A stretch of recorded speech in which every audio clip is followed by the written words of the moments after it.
Good afternoon. Thanks for coming. My name is Rick Barlow. I work for Velocity Software these days. And hopefully you're in the right place. We're here to talk about CMS Pipelines Basics. And be sure I can begin to cover CMS Pipelines in an hour and try and get through everything. Who in this room has not used pipelines at all yet? Okay, so we have one. Well, this will be really good for you. The rest of you, if you've already used pipelines, this could be really boring because it's pretty basic. So there's a fairly long agenda, and if you had the chart deck in front of you, you'd see there's way too many charts, but I'm not going to talk about all of them, so that's a good thing, because I think we'd all be tired by the end of it if I tried. So this session is not intended to be an in-depth view of pipelines. It is really an overview of the basics, and I'll talk about how to use them in REXX. And most of what we do with pipelines today is to augment REXX with some really powerful utility tools that pipelines provides for us. You shouldn't expect to come out of here knowing everything about pipes, but at least I'll show you where to find most of the information that will help to make it easy for you. There's a lot of documentation. There are standalone books. The VM Help facility, as you probably know, provides syntax and basics of every command that you can do in VM, and that is all of the pipeline stages. And then if you can't find it there, you might find a little more in the author's version, and that's the Pipe A help stage. And then, like I said, the other manuals are out there. So what are pipelines? It's simply a series of programs through which data records flow. And it is the majority of pipeline stages work at the record level. There are a set of pipeline stages that also work at string level. So like byte-oriented, like you would find in Unix or any DX languages, or your PC as well. The data generally flows from one stage to the next with no interruptions. And you really don't care what stages you assemble together. It's important to remember that, as I said, most records flow all the way through, but there are some things you can do to a pipeline that will cause records to be delayed or to stall the pipeline out. And I'm not going to talk a ton about that, but it will cause the pipeline to terminate abnormally, is probably the best way to say it. One of the reasons that's important is if you go and you decide to suck in a whole lot of data into your pipeline, if you, for example, read a very large file, and you really only want to process a small subset of records, you can consume a great deal of storage because it, by default, will read everything, begin the file to end the file, and it may not be what you really intended. So it's important to know that when you're thinking about coding the pipelines. So, and this is just a stupid illustration I created to just show that no matter how many stages you put together, the records are just going to, by default, go from one stage to the next. Pipelines are made up of programs called stages. I probably said that already, but each stage reads records from the pipeline, processes them, potentially makes modifications to the records, sends them on to the next stage. None of them care what comes before or after. I'm not really familiar with how it was actually designed, but the designer did an incredible job of making each element self-sufficient and standalone. They're all device independent, so it doesn't matter whether you're reading or writing from a file from a card reader. If you have it attached, well, you have a virtual card reader all the time in CMS, or from a tape device, writing to a printer, none of the stages care. So. fixed. So when pipelines were introduced to all of us, does anybody remember when that was about? I don't remember. 2000? CMS P6. Yeah, so late 90s? Maybe a little earlier. Okay, so somewhere in the 90s, I think, is when pipelines were introduced. Because you have to think about it a little bit differently, the term was introduced, pipe fitting, and that's to help you realize that you need to sort of think about the way you process data a little differently than most other languages. So in my simplistic thinking, I have created this little illustration. There are stages, most stages process the data and send it right on through. There are some stages where all the records have to gather, and I call those slow stages. For example, if you were going to do a sort on your records, I would call it a slow stage, because what it's going to do is it's going to buffer up all those records before it can actually process a sort and then send them on. So you can cause what's called a delay in your pipeline, and that's where you can end up with a stall depending on what else is coming in your pipe specification. So just keep that in mind. That's part of this whole pipe thing. Knowing a little bit of the behavior, you don't have to know exactly how it works, but you have to understand that those kinds of things can happen. The pipe command format, basic format is pipe, some pipeline specification, and that's the series of programs or stages. And then there are a few options to the pipe command. And in a basic format, at the bottom here, you can see pipeline and wrong button. I apologize. You can have any number of stages. If you're coding that in an exec, then you have to just, the only limitation is the number of characters you can put in the string, which is a very long string. I've seen pipeline programs, I've coded pipeline programs that are hundreds of lines long. So it's just one long run on character string. Where did I go here? Pipe syntax. So you can have multiple pipeline programs coded in a single stream. To separate the stages, there is always a stage separator, and the default is this vertical bar. On your keyboard, it's the shift of the / key by your enter key. That's the default. If you don't like that one, if you want to pick some other stage separator, I've seen people like to use the exclamation point. It's just whatever you like to code, but pick a standard among your company probably is best case so that everybody's using the same kind of layout. And I'll talk more about that a little later. But so yeah, you could change that same pipe to have the stage sep option. That's one of those few options for the pipeline command. And then code them in instead with exclamation points instead of the vertical bar. The other thing you could do is you can concatenate more than one pipeline specification together under one invocation of the pipe command.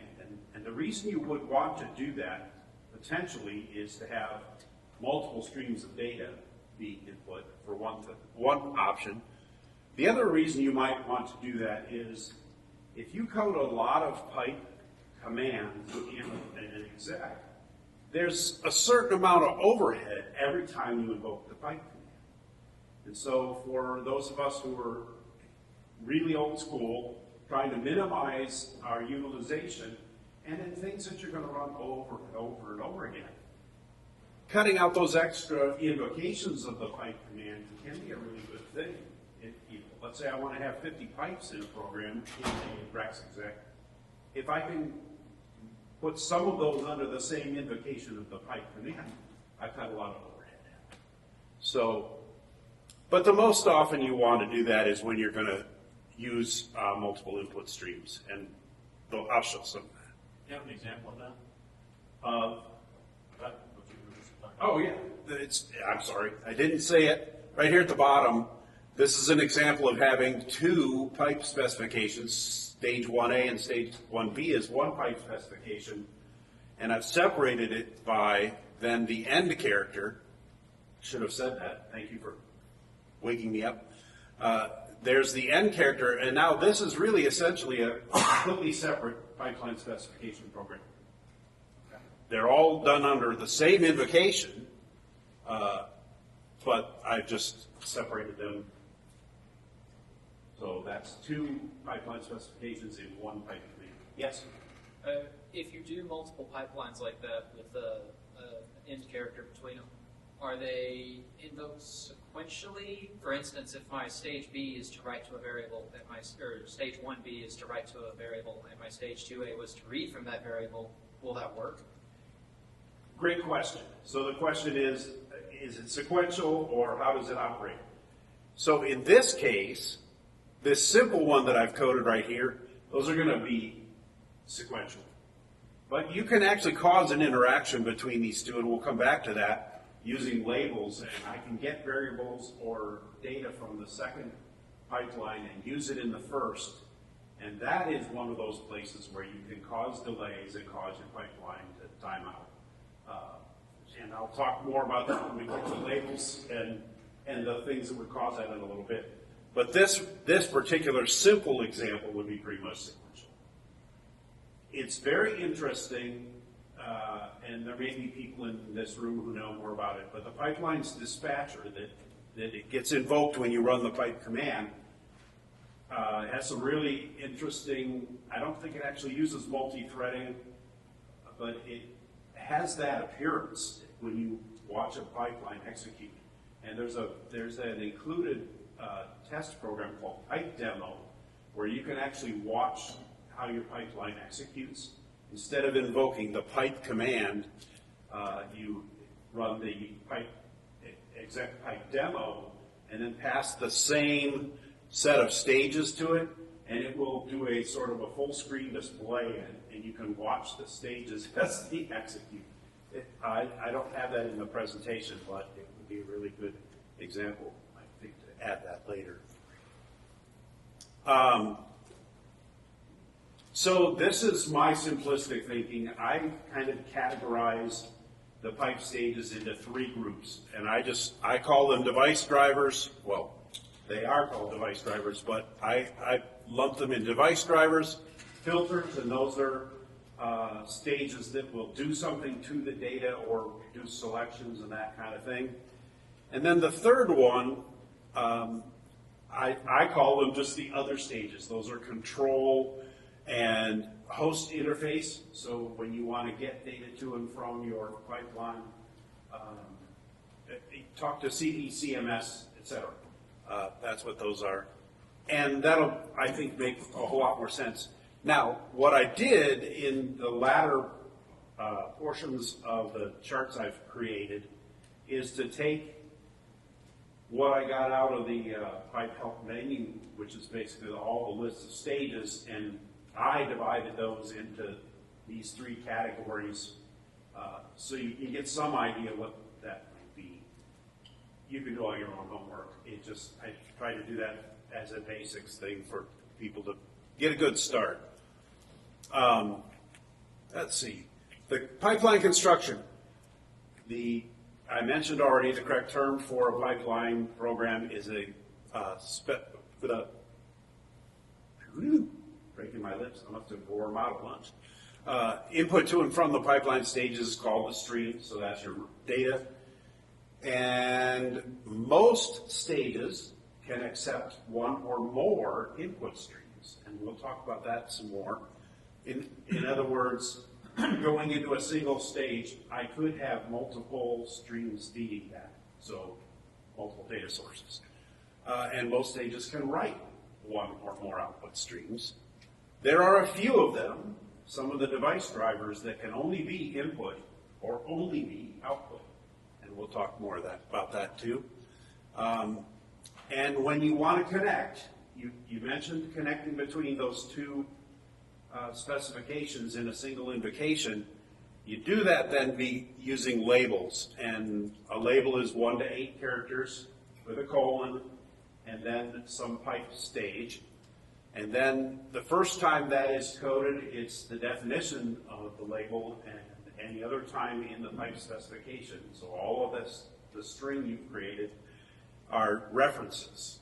And it always has to be defined before it gets referenced. If you try and reference, so use it as a connector before you define it, that won't work. Pipelines tell you that you can't do that. So we start with the basics. What's the first program almost anybody codes? Hello world. So this is what it looks like in a pipeline. It's just pipe. There's a literal, so that's one of the simplest stages, and then literal just says whatever's coming after it is it's just a string of characters. And I've connected it with a stage separator and right into the console. And like you would expect, the simple block diagram of it looks like this, and if you run it, you just get out of it the string hello world. Pretty much like you would expect. Now an interesting one, console is one of those stages that can be both an input or an output. If it's at the beginning of a specification, it understands it must be an input, so it's going to prompt at the terminal, and you have to type something to it. And if it's found at the end of a pipeline specification, it understands, oh, I'm supposed to write to the console, default output location. And so then you can get something like this that looks like I type my first input, and it gets echoed to the console, type my second, it's echoed to the console, and to end that process, you just enter with a null string, and it will quit. Now, a funny thing happens if you take 3 of those and put them in a row. Well, not a funny thing. I don't know if this is the behavior you would expect, but I started playing with this just to see what it would do. And if you put that in place, a block diagram is just 3 consoles in a row. Type the command, and you get something that looks like this. I type test1, and it echoes it twice. So this test1 string went into the pipe, gets passed to the second console. Well, what does console do?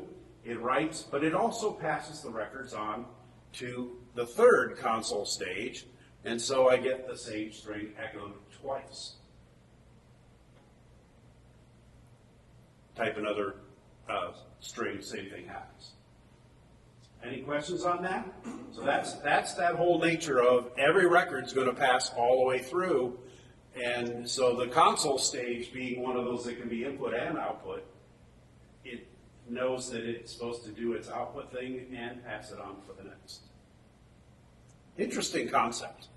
So you can write some very simple stages or pipelines using just device drivers. And you might do that for simple things like copying a file. Now, I would not recommend using pipelines necessarily to do a copy file command. However, pipelines actually is faster and takes less resources than the CMS copy file command. So you can experiment with these things on your own. Of course, one of the things that would happen in this case is you can't preserve the date and time. If you run it through a pipeline, it's going to get today's date and time on the target file. So keep that in mind if you're one of those OCD people like me who likes to always preserve dates and times on my files. I definitely wouldn't recommend this, but it can be done, and like I said, it's a low resource. So the clarification is, if you want a specific behavior, the best thing to do is code the specific behavior. Sure. And then in that case, you would put out, if this was fixed 80, you're going to write fixed 80. In the case of profile exec, it's probably not fixed 80 in the first place, or it shouldn't be. It should be a variable length. Most of us have variable length profile execs, so that wasn't important in this case. This was just to illustrate simple input and output stages. So you could use it to write, to read a file, part of it, one or the whole file or part of a file, and write it to the console. There is another stage that's similar called file fast, And when you're writing a file, file fast behaves exactly the same as the greater than or right arrow. When you're reading a file, if I try and read a file with less than and it doesn't exist, then your pipeline will terminate and say file does not exist. If you're reading with file fast, it will go on anyway. It will be a null input. So things to understand, to learn about pipelines that might influence which stages you choose to use. Device drivers are really not the strength of pipelines. You really are going to get into using lots of filters and other things.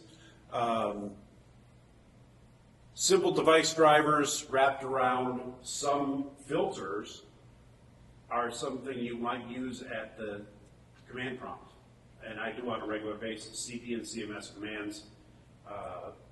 It's great if you have a large I/O configuration, for example, and you want to filter a query command. A CP query command could have hundreds or thousands of lines of input, but you don't really want to see that. You're looking for a specific subset of things using a simple pipeline at the command line and filtering the output and then writing the console is very, very useful.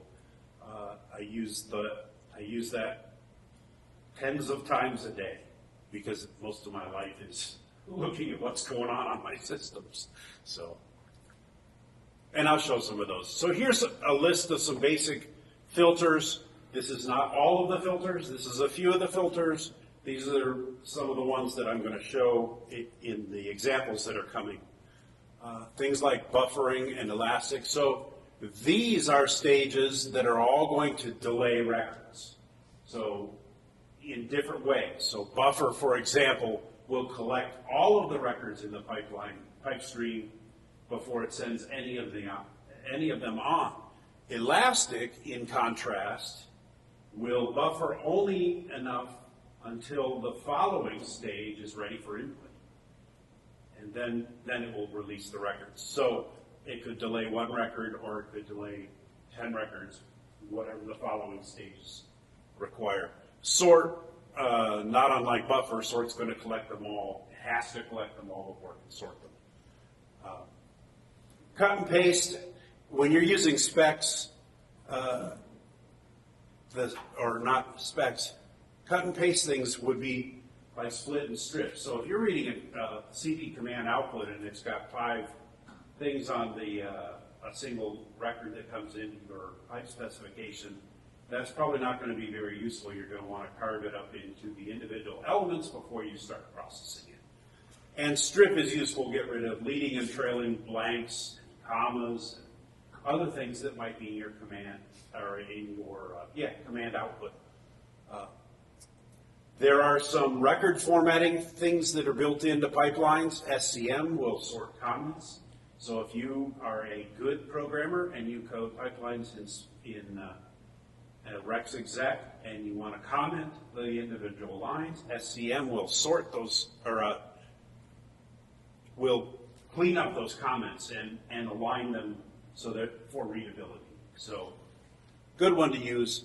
Spec, one of my favorite stages, probably the stage that is both the simplest and the most confusing at the same time. It could be a session by itself. It could be an entire session, right?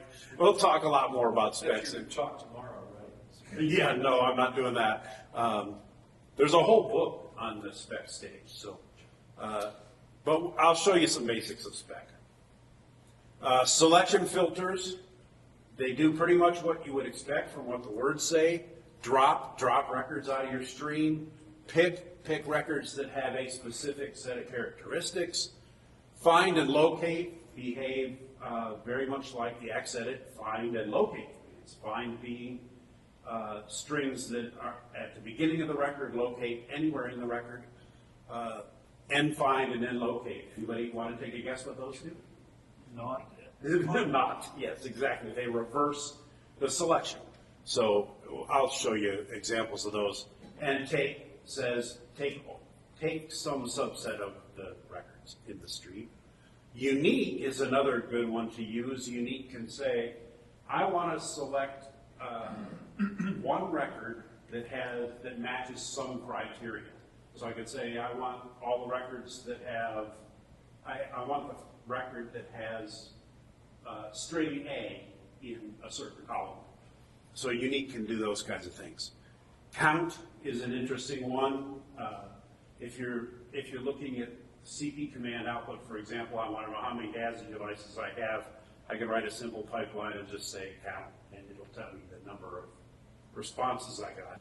Hey, Rick, Yes. the count right there, you were saying that all data gets passed all the way through your pipe front to back. Does it stop at the count? I mean, or do we take count records where we are counting something and still pass those records on to the next stage? They immediately get passed on. Counts accumulating the count even though the records are going on. Okay. That- yeah, that's another one. It looks like two things are happening at once.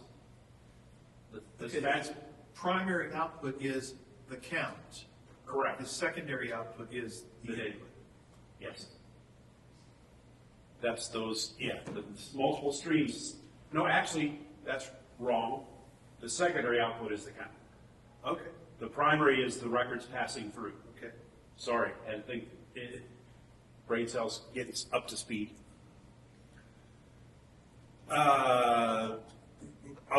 Most of the filters, like I said, are self-explanatory. When they are the same as an xedit command, they behave like the xedit command. Find and locate, for example, are primary ones. So when you do a selection, any of the filters, the things that match your filter go to the primary output stream, so they pass to the next stage directly. If you connect the secondary output stream, then they go, the ones that do not match go to the secondary output stream. And I've got some examples of that. And that's where you use the labels to connect that secondary output stream. Secondary, tertiary, ordinary, quaternary, I think is the fourth word. There's words for all those things that I don't remember the rest. So. I've not ever used more than tertiary. Have you used tertiary? Hopefully we'll get to it. There's a stage, the lookup stage is one of the most confusing I've ever seen. And hopefully we'll get far enough to show you that example. I actually had to create a dummy lookup stage and store it away because every time I go to use it, I can't remember how the connectors work for the primary, secondary input and primary and secondary and tertiary outputs. So I stored it away, and then every time I want to use it, I go, okay, here's the model, and then just put the right inputs and outputs. So some simple examples of some of these stages. Here's a basic locate. I'm using the CP query names. Everybody's familiar with CP query names, right? Okay. I didn't think I would have to explain that, but thought I might. So, the output looks something like this. I want to find all of our web servers that are running. Pick a name, whatever you're searching for. And so I looked for all the Z-Webs. Well, you see, I got a lot of stuff here that's not actually a Z-Web because the CP command output has four responses really on every line. So if I really wanted to use this and I'm looking for just the Z-Web servers, then I got to do a little more with it. So the easiest thing is to split it at the commas. So every comma separates actually a separate output from that CP command. Do the strip to get it aligned correctly, then locate the Z-Webs, and I get a list that's a lot easier to read. So this is an example where if I was doing this at the command line, I might have to go through a couple of iterations to get it to look like I want. It depends what I'm going to do with it. If all I'm doing is a cursory command, this might be good enough in that format. But if I want to produce a list that that it has to be fairly accurate and human readable, then I'm going to do something like this. Is there an edit stage in CMS pipelines? Not an edit stage, but specs helps us do that. Okay. So depends what you mean exactly by edit, Yeah. but It's very similar to NetView pipes. Yes. A lot of commonality, but, Yes. but NetViews bugaboo is edit. It's like Yeah. 50 pages of docs. Oh. That's spec. That sounds a lot like spec. I think you'll see that in a little bit, because I have some spec stuff coming. That spec is so fun if you really want to dig into it. So not unlike locate, the find is just the difference being that it has to be in the first column. So when I took that same output, where a locate gave me 3 lines of output, when I did find, I only got 2 because only 2 of these lines start with ZWeb until I clean them up with a split and then do the ZWeb, or then the find ZWeb. You clean it all up and then you get the same list of output. It's just 2 different ways to look at the same thing. That is a good point with pipelines. There's always more than one way to accomplish anything. And some of them work better than others. And you'll get used to the stages that stick in your head and you use on a regular basis. The point I was trying to make is locate requires a delimiter of some sort. Find does not. And James's point is this blank here would make this pipe specification not work, because find honors the spaces up until the stage separator. So what you really have to code is like this with an underscore that says I want to, if I'm specifically trying to include a blank, I have to do it this way. Is that what you're, that? Or just use locate. Or just use locate. Actually, better than locate is pick. Okay. So pick is a more efficient stage than locate. Didn't really know that until recently. I did some testing, but I don't have an example of pick. I apologize. There's like a delimiter character you can put in there that says, I want to search for this delimited by quotes or slashes or something. With locate, yes, put a delimiter on the front and back, like this that. one up here. Yeah. And it could be any delimiter. One of the things you could run into is if you use slash in your strings, you got to find a different delimiter. This is a case where you have to know your data to know what you have to avoid. I've used lots of stray characters. I actually wrote a command once to find a unique stage separator by basically passing through the data. If it's not too big a chunk of data, pass through the data once to find a stage separator that's not in there. So I give it a list of. That's the OCE in my nature. Try and make it as automatic as possible. But yes, if you want to actually find a blank, then you want to make sure you put the underscore in. Okay, moving on. So the end find and locate, as we said before, doesn't mean don't use them. It just means reverse the selection. So give me the records. In effect, it'd be like changing the 2 output streams. So it makes the secondary stream the primary and the primary the secondary, because you get the ones that don't match first.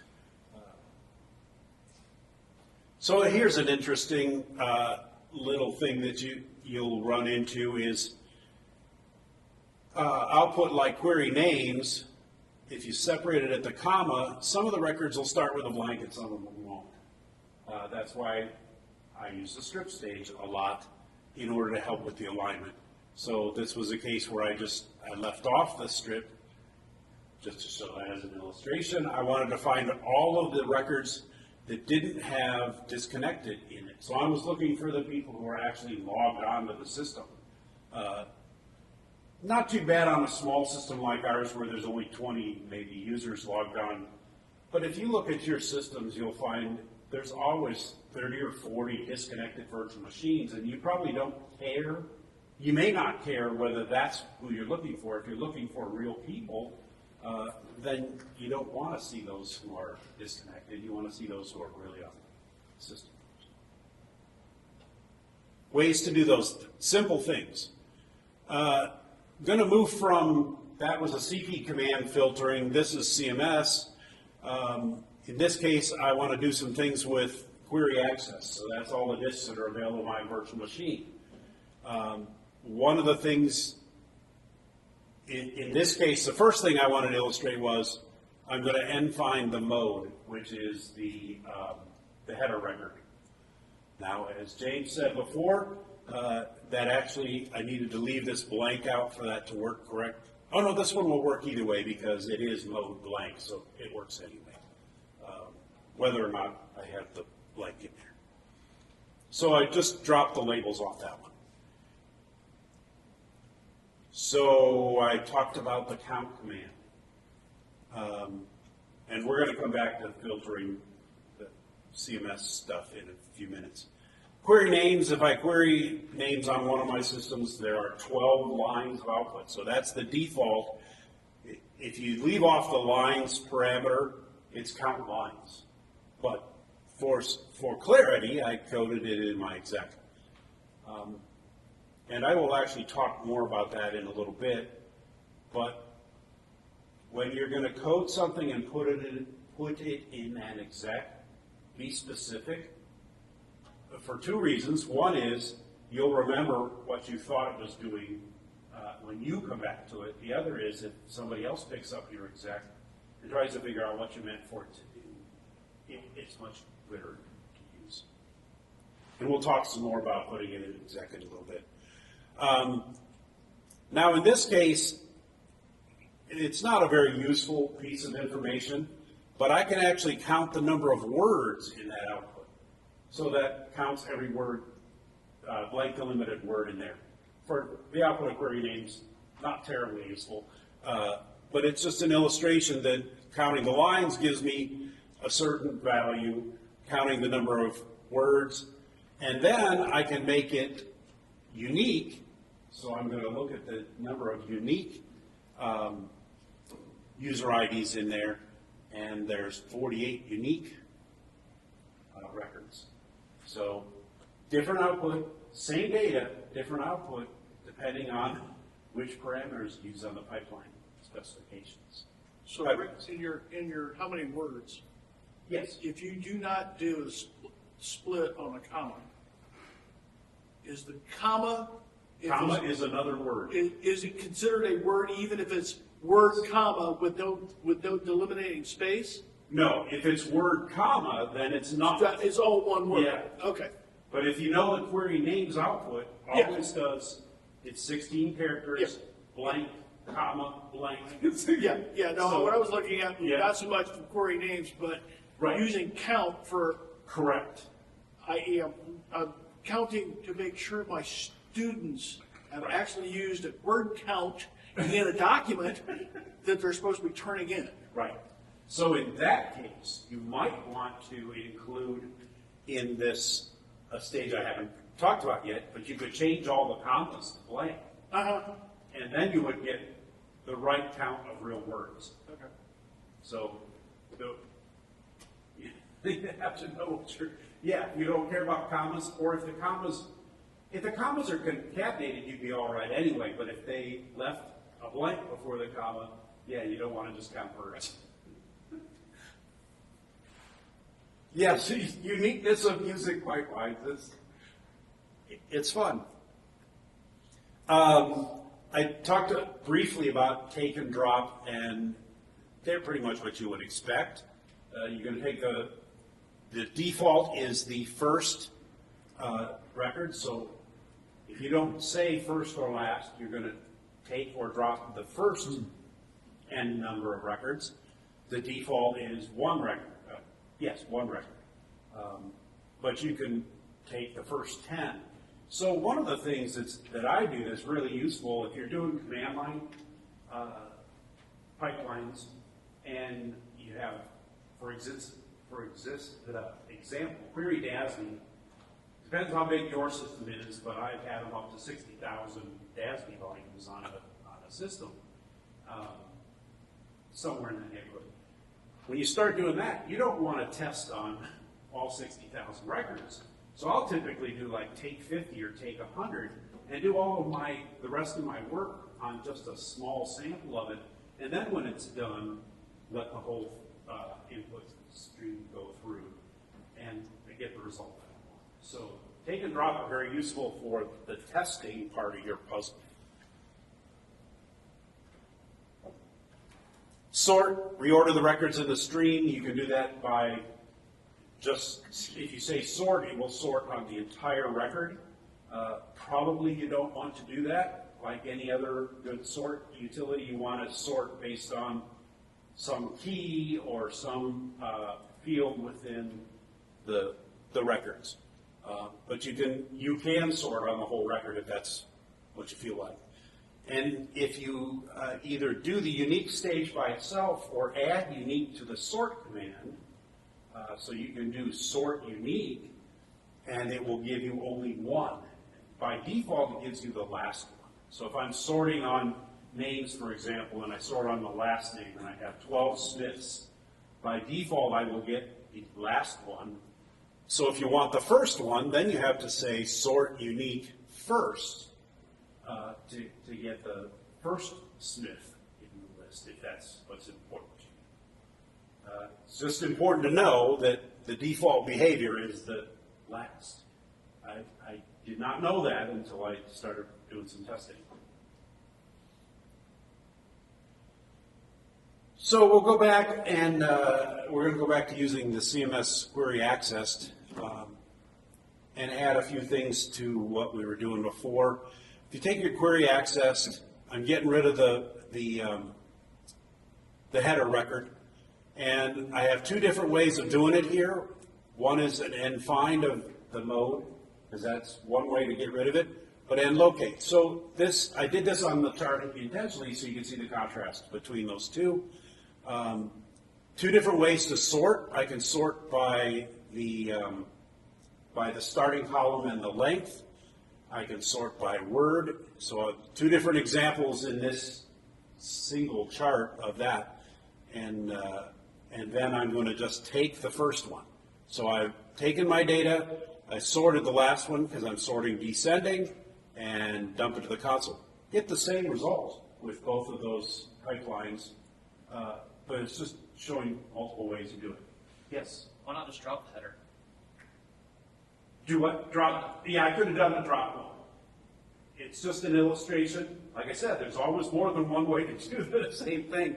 So drop would be one. Here's two other examples of how to get rid of that record. Drop would probably be the most efficient. Yeah, sometimes the headers have more than one line, and rather than trying to Yes. find commonality, you just say Drop two. drop three. Yes. That's the case. Another case where you sort of have to know what your input data is to know the simplest way, fewest way to get rid of the things you don't want. You got a question? You can do a drop one. Yeah, you can do drop one. I'm trying to illustrate multiple ways to do things, so good point. Control stages. This is where things get a lot more interesting. You can do things like append. So remember early on I said input stages can only be at the beginning of a pipeline.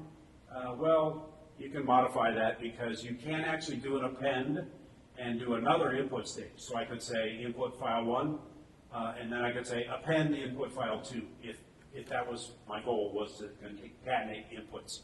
So there is a way to override that. There's no real penalty to this, so that's the best way to get multiple files.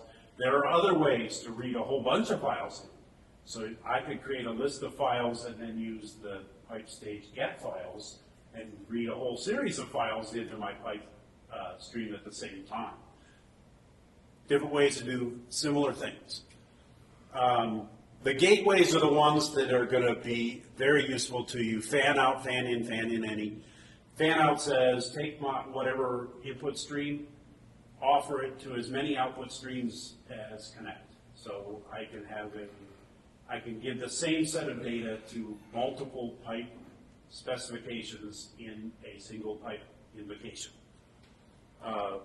There's lots of good uses for that. Fan in is the converse of that, to say read in all of the connected input streams in sequence. So you read all of stream 1, all of stream 2, all of stream 3, all of stream 4. That is another place where you can actually stall your pipeline. So depending on what your other inputs are, if one of them gets delayed, you can stall your pipeline. And so sometimes you have to deal with that. An alternative is fan in any. Fan in any is not a very efficient stage, but it will read from whatever streams are connected in round robin form, and it'll just take whoever's got input. Is there, in fan in any, is there a way to control how many records to actually read while waiting on others? No, that one actually is, it's a round robin, so it reads Okay. 1, 2, 3, 4, 1, 2, 3, 4. Okay, so there's no way to No, control the hop? No, you can't control the hops. Good point. Gather reads from all the connected streams in sequential order or an order you specify. So this is a case where you can influence which stream it reads first, but it's still, it's either all of one stream or round robin. The host command processors, this is important. When we talk about REXX, we always talk about be specific and code. If you're talking to the CP environment, always do address CP. If you're talking to the command environment, always do address command. If you want it to be like commands you type at the command line, where it invokes the command interpreter and it guesses whether you wanted an exec, a CP command, or a CMS command, you can do address CMS. There are some useful places where I use that, but most of the time I use either command or CP.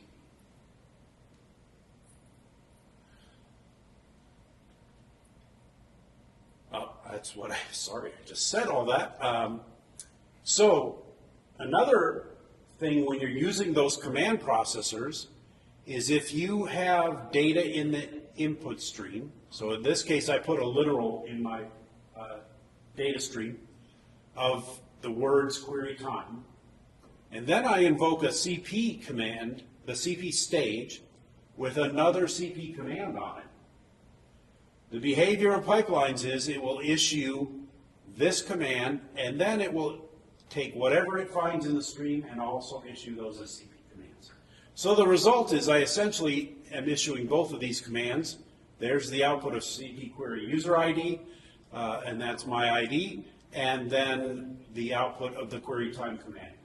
So important to note, if you put on, whether this is CMS CP or command, as the pipe stage, it will execute whatever you have passed with that stage, and then anything that's in the input stream. Now, if you don't pass valid stuff to it, then you might get some weird errors out of it. But if you're generating a number of CP commands, that's a good thing to be able to do, or CMS commands. And the other thing to note, so the default behavior of any of those command stages is that the return code goes to the secondary output stream. So that's how you can check to see if your CP commands were successful.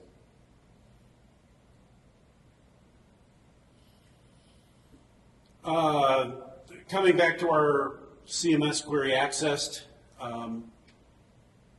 when you type things at the command line, you're going to type them in just a long string of characters. That's called linear format. It's one long line. Not very readable if you get beyond a small handful of stages. So when you code them in an exec, you probably want to do what's called portrait coding. And that would look something like this. Everybody has different preferences for how they like to code. And I'll come back to that in a few minutes, but this is sort of a default. The pipe command, any of the pipe command options stay on one line, stage separator, and then whatever other stages on a following line. I really appreciate that you happen to prefer the correct form. Left hand for me. So what he's referring to is pipe separator on the left. It's actually bad. And here's why. Those stages that care about the spaces in the arguments to the stages behave much better if you put the stage separator at the end, right against the end of your string. Or don't use those stages. We just won't use those things. Okay. Well, you can do that. Users use those things. In fact, early on, I saw a lot more examples with the stage separator at the right than the left. But this is what our community has settled on. This is much easier to read. Yes. Right. If you have the stage first, I think that's the most important thing. Who cares about the separator? That's the separator. Yeah, but once you start adding labels and. You're right. There's lots of arguments for which format is best, and you get labels, it gets really bizarre. Anyway, so that's the same output in any case, produces what I have at the bottom of the chart. Specs. This is where I think a lot of the power of pipelines is. Specs can do all kinds of great things. It was actually influenced by an IBM 407 accounting machine, and there, like I said, there's a whole book on just the spec stage. It can do any number of things. I have more examples on the next page. In its simplest format, you select one or more input fields and write them to the output records. That's the simplest form of specs. So that looks like what we have here at the bottom. Spec some input location and put it to a certain point in the output location. And you can specify as many pairs as you want. So here is a list of different ways to do input locations. One to end, starting column to ending column, starting column for a number of columns. You can do words, so those are blank separated. And you have word number range, where you can do the syntax like this. Best way to do from the end of the record, or a literal, or the record number. Likewise, the output stream, there's a lot of ways to code where you put it in the output record.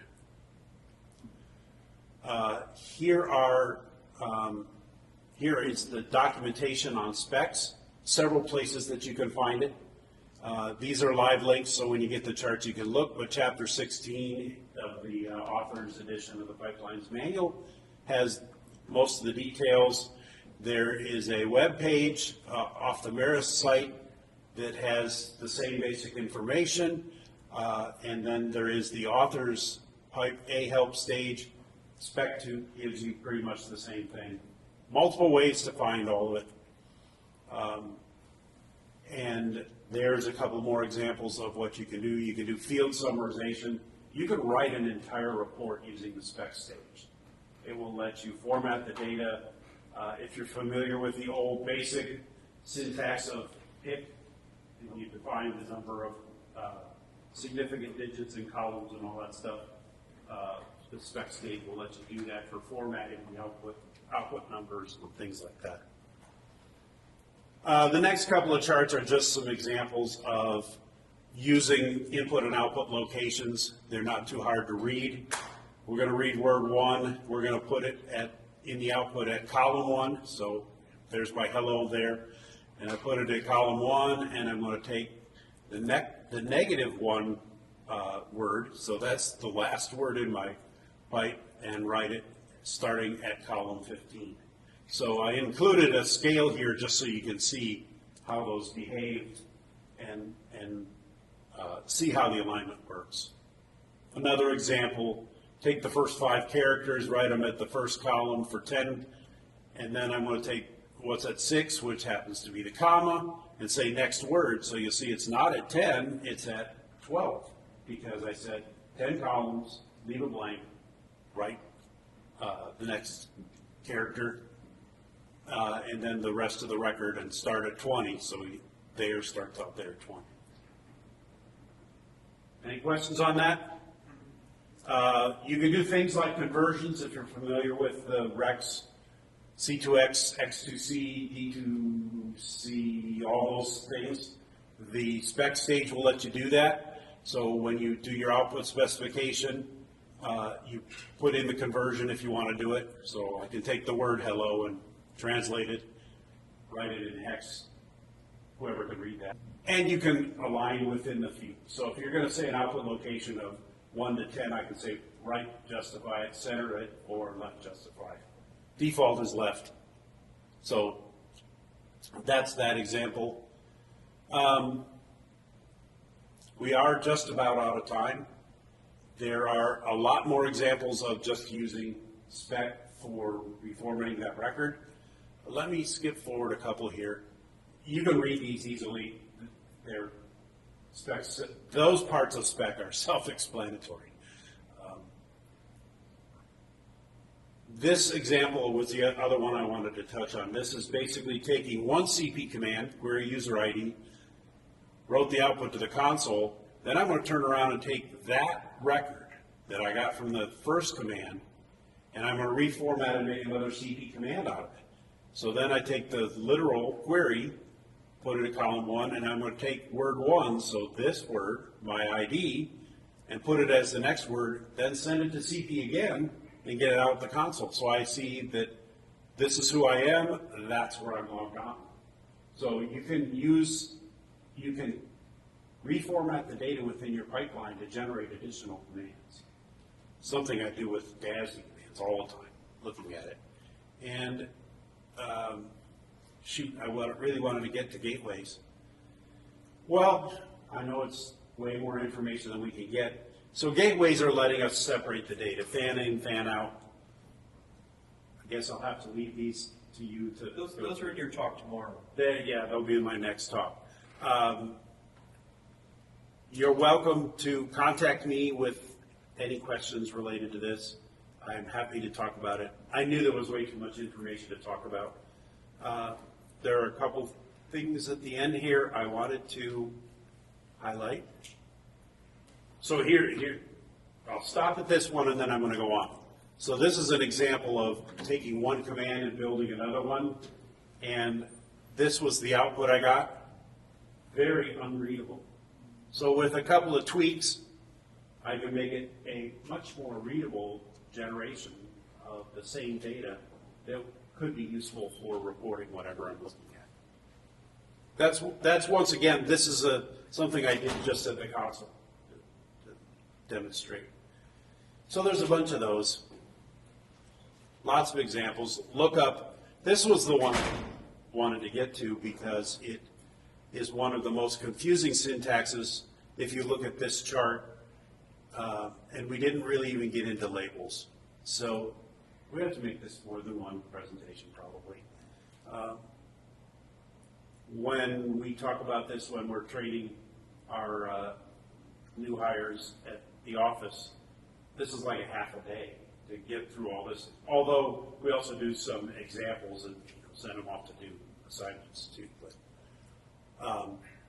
here is the help information. This is what I wanted to get to. The help pipe menu, pipe A help menu, the manual for the user's guide and reference, and this pipeline distribution site. There's actually some fun example programs on that page, including some Unix-like utility packages you can load into your pipelines. For those of you who have a Unix background, there's the pipe help menu. Now, don't try and read it from there because there's too many of them, but that's all the stages that are built in today. Who knows what will change tomorrow. Acknowledgements, Jan Hartmann from IBM Denmark wrote all the pipelines program utility. Rob Vanderhey maintained it for the last, 5 to 10 years. I can't remember exactly how long. Now the CMS team has this responsibility. And I wanted to just say that Melinda Varian was the champion of pipelines for many years. She was from Princeton, and she did presentations on pipelines, I think for decades. But anyway, she was the big advocate who helped to encourage IBM to include it in the product. I mentioned FMTP before. You can read about that. And lastly, there's a couple of sample programs here that you can take and use at your leisure. One dumps variables out of REXX. It's a little utility program you can use when you're coding REXX. Or dump all of the variables out of REXX. That's what dump vars is, and dump REXX. Lastly, Velocity is going to be doing training. We have a boatload of people signed up already. This will be one of the pieces of that puzzle, and we'll have basic VM and CMS training for everybody. And that is more than enough. Thanks for being here.